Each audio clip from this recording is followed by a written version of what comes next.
Oi! Ayo ni nak. Tukar air sini. Pergi keluar.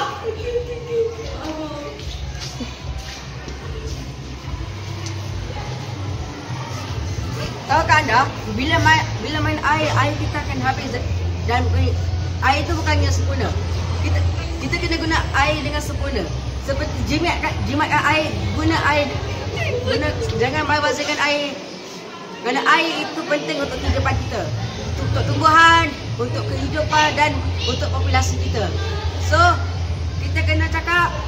Teman aku Ita dah, jom.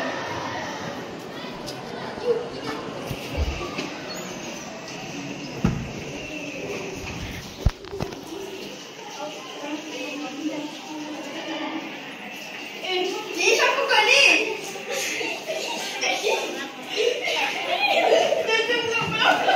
Apa yang terjadi? Tak ada apa-apa.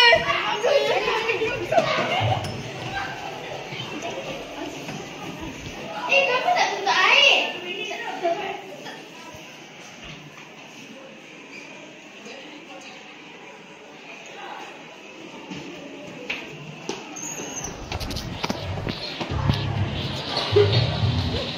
Okey, bisa main air tadi.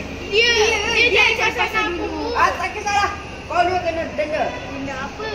Kena buat tetapi sebelah kali. Buat dekat situ.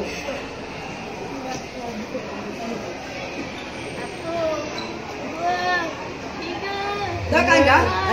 Kalau nak orang main air, kita memang tak metodologi ah. Kita kena jimat air.